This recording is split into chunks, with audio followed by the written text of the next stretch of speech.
मैं कैदी number 786 jail की सलाखों से बाहर देखता हूँ। सपनों के गांव से उतरी एक नन्ही परी को देखता हूँ। कहती है खुद को सामिया और मुझको वीर बुलाती है बिल्कुल बेगानी पर अपनों सी जिद वो करती है। उसकी सच्ची बातों से फिर जीने को मन करता है, उसके कस्मों वादों से कुछ करने को मन करता है। वीर ज़ारा का ये वो पार्ट है जहाँ फाइनली 22 साल बिन सज़ा जुर्म काट रहा वीर यानी अपना शाहरुख अपनी लॉयर सामिया को शुक्रिया अदा कर रहा होता है। सामिया का किरदार निभाया था रानी मुखर्जी ने। वीर जेल से निकलने की उम्मीद और इच्छा छोड़ चुका होता है, लेकिन सामिया उसे मनाती है, समझाती है, पाकिस्तान के सिस्टम से लोहा लेकर उसका केस लड़ती है और उसे आज़ाद करवाती है। छोटा सा लेकिन कितना पावरफुल किरदार था सामिया का, कितना इंस्पायरिंग। मैं क्लास 6 में थी जब मैंने वीर ज़ारा देखी। तब मुझे वीर ज़ारा की मोहब्बत तो कुछ खास समझ नहीं आई, लेकिन मैं सामिया जैसी बनने का सपना देखने लगी। लेकिन तब मुझे ये पता नहीं था कि वकालत एक मेल डोमिनेटेड फील्ड मानी जाती है। इसका भी अंदाज़ा नहीं था कि एक लड़की का उस सिस्टम में एंट्री लेना कितना मुश्किल हो सकता है। आज हम उन्हीं तमाम चैलेंजेस की बात करेंगे जिसे भारत में लॉ पढ़ने और प्रैक्टिस करने वाली हर महिला दो चार होती है। हेलो, मैं हूं कनु प्रिया और आप देख रहे हैं कानून प्रिया और नारी का वो शो जहां हम महिला और कानून को साथ रखकर कुछ बातें करते हैं। तो शुरू से शुरू करते हैं। क्या आपको पता है कि भारत में 1923 से पहले कोई भी महिला वकील नहीं बन सकती थी। लॉ की दुनिया बुक्ड थी बस मर्दों के लिए। औरतें कानून पढ़ तो सकती थी लेकिन वकालत कर नहीं सकती थी। जैसे वकालत कोई शादी के लिए की जाने वाली डिग्री हो, पढ़ लो अच्छा लड़का मिल जाएगा। लेकिन जब इस तरह से किसी को दबाया जाता है तो क्या होता है, फिल्मों में एंट्री होती है हीरो की। पर ये तो औरतों का मसला था, तो एंट्री हुई दो हीरोइनों की। ये दो हीरोइनें थीं रेजिना गुहा और सुधांशु बाला हाजरा। दोनों बंगाल से थीं। क्या किया इन दोनों ने, चलिए जानते हैं। साल था 1916। रेजिना गुहा के पिता खुद एक लॉयर थे। उनकी किताबें रेजिना ने पढ़नी शुरू की और वहाँ से उनको लॉ में इंटरेस्ट आया। उन्होंने कलकत्ता यूनिवर्सिटी से LLB की, जिसके बाद उन्होंने अलीपुर डिस्ट्रिक्ट कोर्ट में अपील किया कि वहाँ वो प्रैक्टिस करना चाहती हैं। इस तरह की अपील करने वाली वो भारत की पहली महिला थी। जब इससे कोर्ट और जजेस को दिक्कत हुई, क्योंकि होनी थी, और 5 जज बेंच ने आपसी सहमति से फैसला सुना दिया कि देखो भैया, men are entitled to be pleaders, यानी कोर्ट में अपील वपील करने के काम केवल मर्दों का है, औरतों का नहीं। दरअसल उस वक्त जो लीगल प्रैक्टिशनर्स एक्ट देश में लागू था, उसके मुताबिक कोई भी व्यक्ति वकालत कर सकता है, अदालतों में अपील कर सकता है। लेकिन उस वक्त के जो कानून के जानकार थे, उन्होंने व्यक्ति का मतलब निकाल लिया पुरुष, और इस वजह से औरतों के बतौर वकील अपील करने की बात पर सबको सांप सूंघ गया। 5 साल बाद यानी 1921 में आई सुधांशु बाला हाजरा।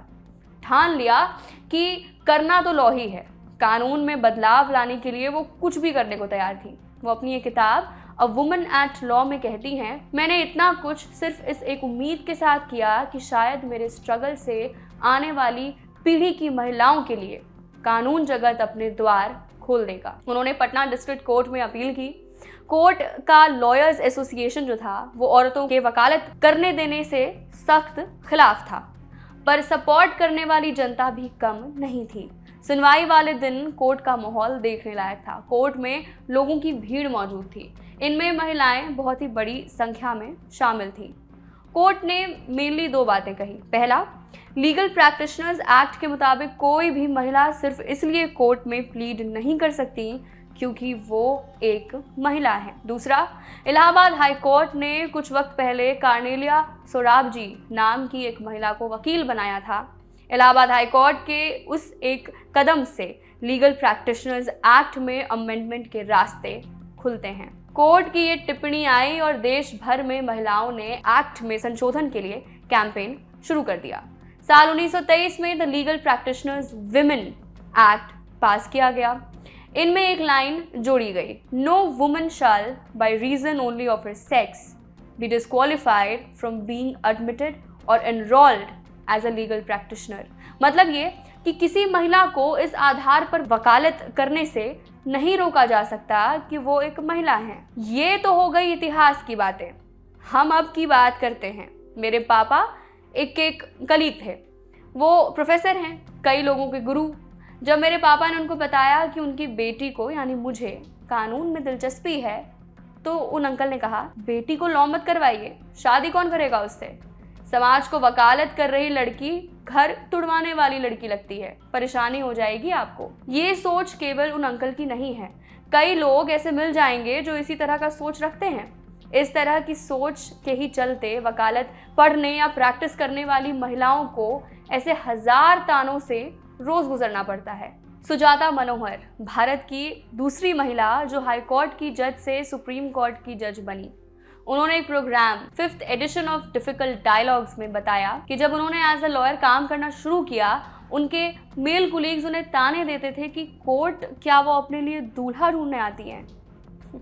मैंने लॉ से जुड़ी कुछ महिलाओं से बात की। सबसे पहले सुनते हैं लॉ की पढ़ाई कर रही इस स्टूडेंट को। हमारे लॉ के फर्स्ट ईयर और फर्स्ट क्लास में एक बहुत ही रिनाउंड प्रोफेसर ने लड़कियों के लॉ पढ़ने के मुताल्लिक़ ये कहा कि आप लोग क्या करेंगे, मतलब जब उन्होंने हमसे कुछ सवाल पूछे सब पूरी क्लास से, लड़कों से भी लड़कियों से भी, और एक आध कोई जवाब नहीं दे पाया तो उन्होंने ये कहा कि आप लोग कोई बात नहीं, आप लोगों को वैसे भी क्या करना है लॉ पढ़ के, आपको तो इन दी एंड चाय ही बनानी है। यानी उनकी मुराद इस बात से ये थी कि आखिर में आपको जो है किचन ही संभालना है, तो आपका वकालत पढ़ के कोई फ़ायदा नहीं है, और इसीलिए अगर आप जवाब ना भी दें तो कोई नुकसान की बात नहीं है।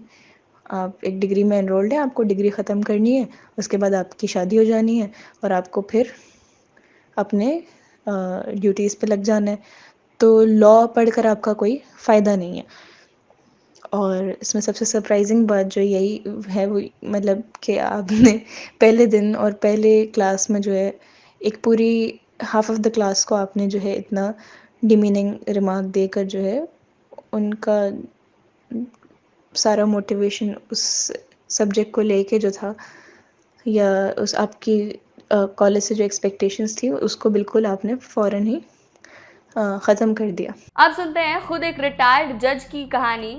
उन्होंने कैसी भद्दी टिप्पणी की वो सुनिए। हमारे एक रिलेटिव हैं, वो अभी कुछ साल पहले जज के पोजीशन से रिटायर किए हैं, डिस्ट्रिक्ट जज थे वो बहुत पहले की बात है। हमारे एक भैया की शादी लग रही थी एक लड़की से, और उन्होंने ये कह के शादी कटवा दिया था कि लड़की की माँ है, वो कोर्ट में जाके गवाही दी है किसी चीज में, मतलब कोर्ट कचहरी में उसका आना जाना है, तो वो लड़की कैसी होगी, उसकी माँ ऐसी है तो वो लड़की कैसी होगी, उसको बहू बना के अपने घर लेके आओगे। और वो कुछ साल पहले अभी जज के पोजीशन से रिटायर किए हैं। आखिर में कोर्ट का हाल बयां कर रही एक लॉयर और एलएलएम की स्टूडेंट की बात पर जरा गौर फरमाइए।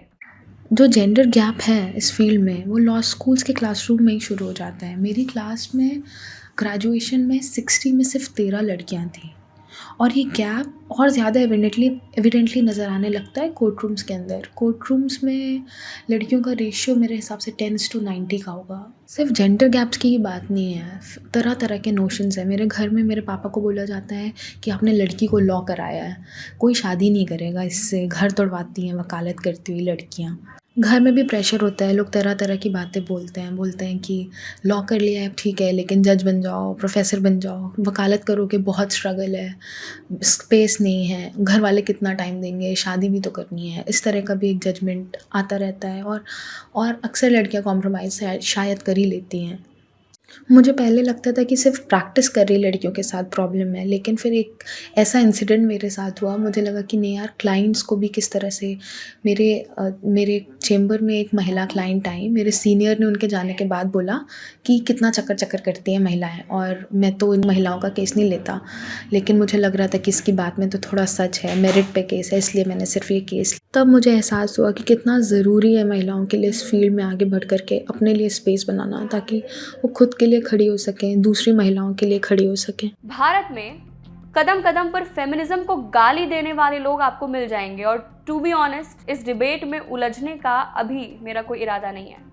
पर एक ध्यान खींचने वाली बात यह है कि सुप्रीम कोर्ट में 34 जजेस में से सिर्फ 3 महिलाएं हैं और भारत के आज़ादी के 75 साल बाद भी भारत को अब तक एक भी महिला चीफ जस्टिस नसीब नहीं हुई है। अब मेरिट की बात मत करना दोस्त, पहले औरतों को सोशल टैबू से घेरना छोड़ दो, उसके बाद मेरिट की बात करना। न्याय जो शब्द है ना, उसके जिंदा रहने के लिए ज़रूरी है कि कोर्ट रूम्स में हर लिंग, हर समुदाय का रिप्रेजेंटेशन बराबर दिखे। सिर्फ दिखे ही नहीं, उनके विचारों को कोर्ट की वर्किंग में भी शामिल किया जाए, क्योंकि जितने डाइवर्स विचार होंगे न्याय की उम्मीद भी उतनी ही बनी रहेगी। देखते रहिए ऑर्डिनरी। शुक्रिया।